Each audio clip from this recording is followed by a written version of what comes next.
Parliament of Ghana has taken a major step towards strengthening its legislative function.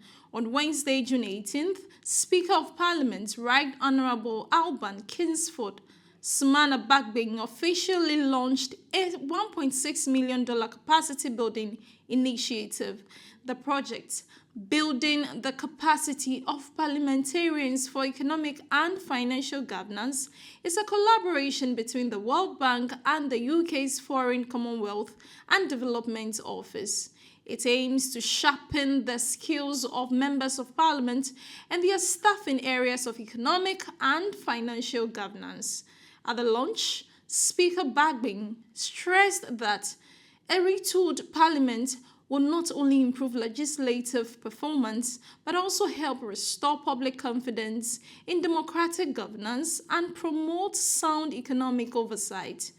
He further noted that the initiative will deepen Ghana's partnerships with the UK and the broader international development community. This initiative, summarized in a theme, building the capacity of parliamentarians for economic and financial governance, is born with an initial amount of $1,600,000 United States dollars, sourced from the World Bank and the United Kingdom's Foreign Commonwealth and Development Office.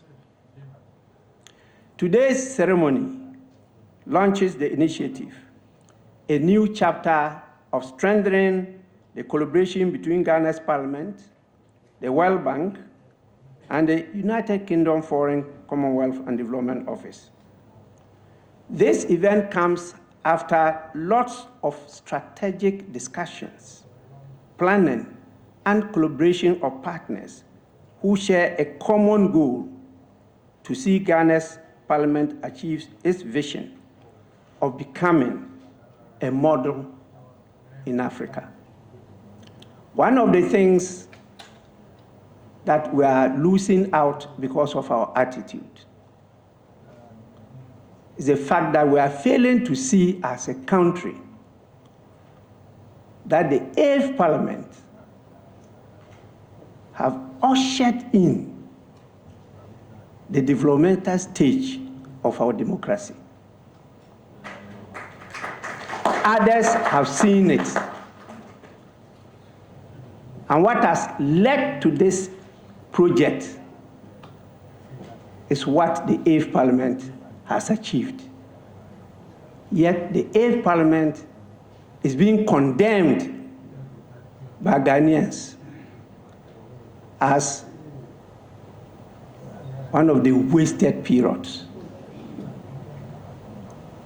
You can ask our development partners the foundation stone of this project. Speaker Babgin expressed his appreciation to both organizations for their continued support in advancing Ghana's democratic development and strengthening Parliament's ability to fulfill its constitutional mandate.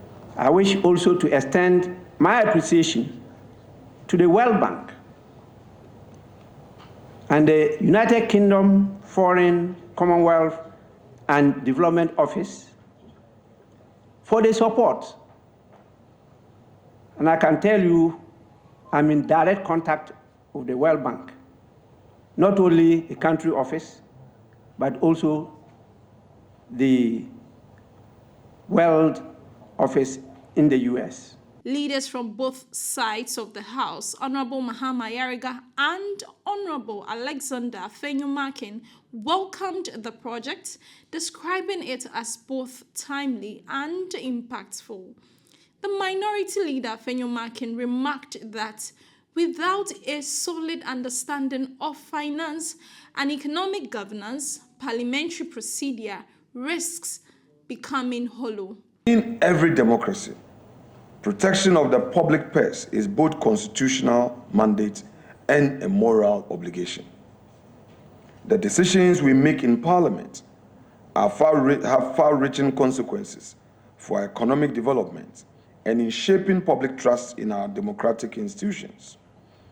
As the people's representatives, Our mandate includes rigorous oversight of public finances.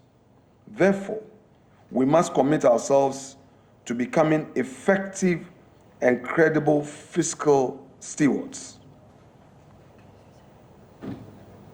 Citizens should trust that when we speak about the economy, it is not with partisan reflex, but with principled clarity and a deep appreciation and understanding of the real issues.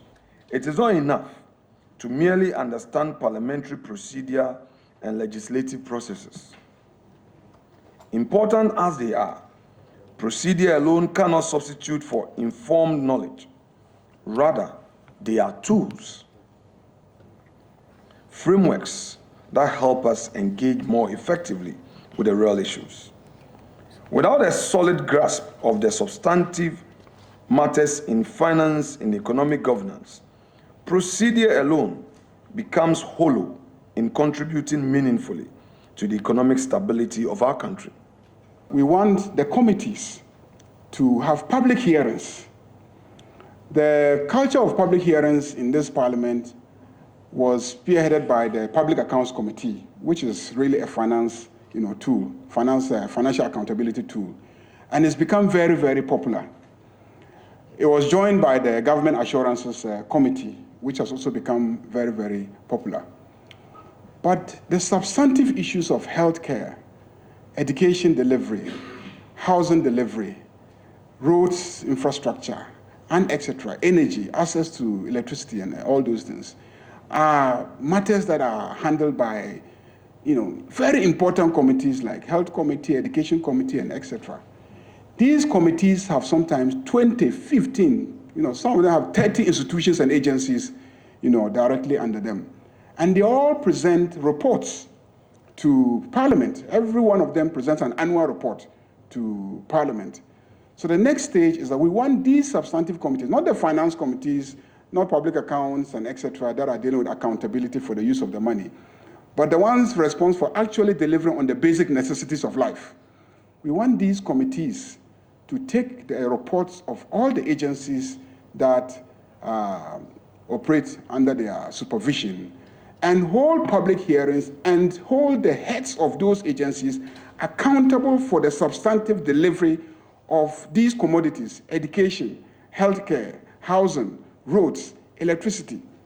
Because I believe that if we start holding them accountable, the way that I see Public Accounts Committee holding the directors of finance of our various institutions accountable on television, I believe the Director General of Ghana Health Service, or the Director General of Ghana Education Service, or the Director General of Ports and Harbors, and all those other agencies under you will sit up and start delivering on their various responsibilities. Representatives from the UK, including His Excellency Keith McMahon of the FCDO and Ms. Michelle Kane of the World Bank, emphasized that building MPs' capacity in legislative processes and financial oversight will promote greater accountability and transparency. According to them, this will help curb corruption and ensure prudent management of public resources, aligning with Ghana's broader sustainable development goals. By equipping Parliament with enhanced tools and expertise, this initiative ensures that the legislative arm of government is better positioned to carry out its oversight role, ultimately benefiting all Ghanaians. Reporting for the Independent Ghana, Amanda Kate, Parliament House.